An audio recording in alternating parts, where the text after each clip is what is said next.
Hello everyone, it's Seth, probably better known as Saffron Olive, and it's time for another edition of Budget Magic. So it's been a few weeks since we played some Standard, and we're going to head back to Ixalan Standard this week for a deck that I'm actually pretty excited about. It combines two things that I really like. So mono green beatdown slash stompy is kind of a classic budget archetype. So he's playing modern, shows up in Standard from time to time, but we actually have a bit of a twist. We're not just playing mono green stompy, we're playing mono green monument, and we are continuing our quest to play a deck built around every monument in Standard, and we're getting kind of close. We've played the white monument decks, Oketra's monument decks before. We've played black monument decks, mono black monument with Marionette Master. So this week we got green monument. The two that are left, blue monument and red monument, those are the tough ones, probably the least powerful, although the reverse looting ability on the red one could have some potential in the right build. So hopefully we get to those in the next few months before they rotate out of Standard. Anyway, for this week, we're looking to beat people down with a super sweet mono green monument deck. As you can see, 88 bucks in the paper world, 40 ticks on Magic Online. So not a bad deal for a pretty powerful deck. A quick reminder before we break down mono green monument for Ixalan Standard. If you enjoy this deck and you enjoy budget Magic in general, it would be so spectacular of you if you could take a second, click that subscribe button. It's a great way to support the channel and the site for free. So let's talk mono green monument, starting with Rhonas Monument itself, which is kind of the centerpiece of this deck. So 3 mana legendary artifact. We only have 3 in the deck because it's legendary, and it can get a bit clunky if we just flood out with them, but it's really powerful. It makes our green creatures, and all of our creatures are green, 1 less to cast. So it's kind of like this permanent ram spell. The big deal, though, is whenever we cast a creature, we get to give one of our creatures not just +2/+2, but also trample. So it's a way we can force damage through Thopter tokens, through chump blockers, and do some really crazy things. To go along with our Rhonas Monument, we have another do-nothing artifact in Lifecrafter's Bestiary, which is kind of our way to generate card advantage. So we get to scry on our upkeep, but whenever we cast a creature, we can pay 1 to draw a card. So if we get both a Rhonas Monument and a Lifecrafter's Bestiary out, whenever we cast a creature, we're pumping a creature +2/+2, we're giving it trample, and we can draw a card for just 1 mana to keep us cycling through our deck, finding more creatures to pump our creatures even more.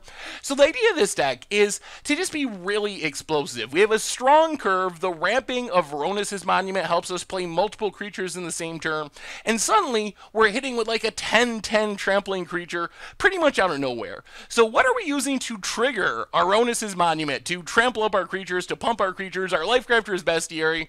First off, we have a sweet little wombo combo. So Servant of the Conduit isn't really the type of creature you think of as a beatdown threat. It's more of like a mid-rangey type card.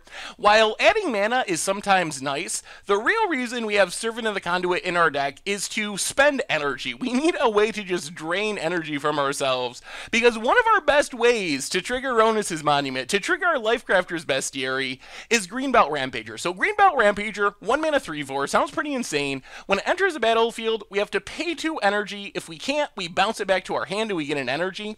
So this is actually a really weird drawback. Normally, Greenbelt Rampager is like an undercosted threat, but you have to have some energy to get it to stick around. We would rather have Greenbelt Rampager just be 1 mana, cast this creature, return it to your hand, because what we really want to be doing is just using Greenbelt Rampager repeatedly, over and over again, to trigger our Rhonas Monument, to pump one of our other creatures, to give it trample, to trigger our Lifecrafter's Bestiary, to draw another card. So we actually want a way to just get rid of energy, so we can not have 2 energy, so we can keep bouncing our Greenbelt Rampager, so we can keep pumping our other creatures, drawing cards with Bestiary. So that's kind of the combo. Servant of the Conduit can help us cast our big stuff, eats away an energy when we tap it, which lets us get another bounce out of Greenbelt Rampager, get another bounce out of Greenbelt Rampager. So in theory, in the mid game, every turn we can use Servant to add a mana to get rid of an energy, which gives us another cast and bounce of Greenbelt Rampager to pump our stuff, to draw more cards. So that's kind of one of the sweet synergies. Of course, just being a 3/4 is actually kind of big. It dies a Fatal Push, but misses like Lightning Strikes, Harness Lightning without extra energy. Otherwise, we got a couple of good value creatures. So Murfrog Branchwalker just comes down, can be big, can draw us a card with the Explorer mechanic, kind of just fills out our curve. We really just want creatures in our deck, because both Lifecrafter's Bestiary and also our Rhonas Monument, they just want want us to be playing creatures again and again and again and again. So we want to play as many creatures as possible. Merfolk Branchwalker makes that happen by getting a land out of the way on the top of our deck and being reasonable on its own. Crocodile the Crossing doesn't really see much play in Standard, but it is crazy in this deck because it comes down with haste and hits for so much damage. It's one of our best ways of closing out the game by surprise. Our opponent thinks they're relatively safe, then suddenly Crocodile the Crossing, maybe for just 3 mana with Rhonas Monument, comes down, pumps one of our creatures, gives it trample, also gets to swing in as a 5/4 for 3, which is absurd, and just kills our opponent out of nowhere. So it's one of our best ways to just close out the game when our opponent's not expecting to die. Otherwise, we have a bunch more ways to pump our creatures, and that's kind of the plan of our deck. So Rhonas Monument, the pumping is nice, but the trample is really the key, and when we can use other creatures to grow our creatures, especially the creatures that we give trample with Rhonas Monument, we can get in tons of damage. So Resilient Kenra, it's pretty powerful on its own. Enters the battlefield, gives a creature +2/+2 typically. When we get it back with Eternalize, +4/+4. But it's way more scary when we have our Rhonas Monument out. When we have a Rhonas Monument out, Resilient Kenra is 1 mana, pump a creature +4/+4, also give it trample, and we get a 2/2 body left behind. It's like the most absurd pump spell in the history of Magic. Rishkar Pima Renegade, pretty good. Pumps 2 of our creatures. Sometimes we use the mana, but it's mostly there to grow our creatures. Another really synergistic card with Rhonas Monument. 2 mana, give something trample, pump it up, put some counters on it, get in a huge hit. And then Verdurous Gearhulk, nicely on curve with our Rhonas Monument. So one of our most powerful draws is just to play a creature on turn 2, on turn 3 play Monument, on turn 4 play Verdurous Gearhulk, pump the creature that we have on the battlefield, +2/+2, give it trample with Rhonas Monument, also dump all the counters on that creature, so it's going to be like an 8/8 or something like that with trample, and just smash our opponent for so much damage, easy to close out the game on turn 5 when we get those draws. Otherwise, we just have 1 Rhonas Indomitable on flavor with a Rhonas Monument deck. Another way to give a creature trample by activating its ability. Also a big threat, a 5/5 indestructible that gets trample from Rhonas Monument when we cast a creature is really, really strong. Would love to play like 1 or 2 more copies, maybe 3 max, I think, because it's very good in the deck, but it's a little expensive for the budget, so we're getting by with just a single copy. Otherwise, we have Blossoming Defense, more pumping, works well with our trampling creatures, lets us go all in on one creature like we were talking about, so pump it with Monument, put all our counters on it from Rishkar, from Verdurous Gearhulk, pump it with Resilient Kenra, and kind of just one-shot our opponent and not worry about getting blown out by a Fatal Push or something, because Blossoming Defense can fizzle the removal spell. And then for removal, just a single copy of Pounce, just kind of a hedge removal spell. Otherwise, as far as the mana base, we have a Desert package, 3 Desert of the Indomitable, 4 Hepesh Oasis, 1 Scavenger Ground. So Oasis is actually super sweet in the late game because it's a way we can further pump the creature that we're giving trample with Rhonas Monument and just get in that huge hit. Makes it really hard for our opponent to jump block and stay alive. Scavenger Ground, good in some matchups. Desert of the Indomitable, a little clunky since it comes into play tap, but it's nice to be able to cycle it away, and we can sack it to Heshep Oasis if we need to.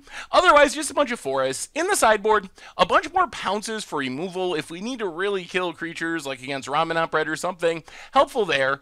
Against control decks, we get Shaper Sanctuary as a way to punish our opponent's removal spell. Heroic Intervention to fizzle Fumigates primarily. A bunch of stuff for Ramanant Bread. 2 Ether Sphere Harvesters, 2 Deathgorge Scavengers for the life game.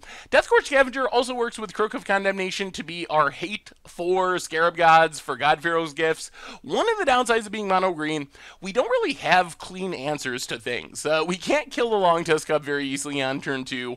We can't kill a Hazoret pretty much ever. So our answer to those cards is to just be bigger and faster than them. We either get in underneath the Hazorets and the Scarab Gods, or we just make creatures that are so big that Hazoret can't actually do anything because we have a 9/9 Rhonas or something on the battlefield, and then Hazoret looks pretty silly anyway.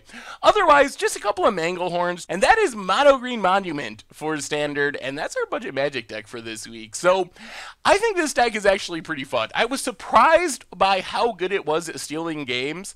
Rhonas Monument is really, really strong. It is a card that really makes everything work. There are so many games that we played with this deck where it feels like if we have a monument, it's really hard to lose. We're able to get through whatever defense our opponent can put up. Our deck is really fast. It's surprisingly explosive to close out the game on like turn 5. On the other hand, without monument, we're a little susceptible to being chump blocked. We do have Verdurous Gearhulks, Crocodile of the Crossing, but if our opponent can get down Scarab Gods, can get down Hazorets, things can go a little bit bad. So, I don't know. I think the deck is pretty powerful, especially considering it doesn't pass either of the two main tests in Standard. It can't kill Hazoret or Scarab God, can't really kill a Longtusk Cub on turn 1.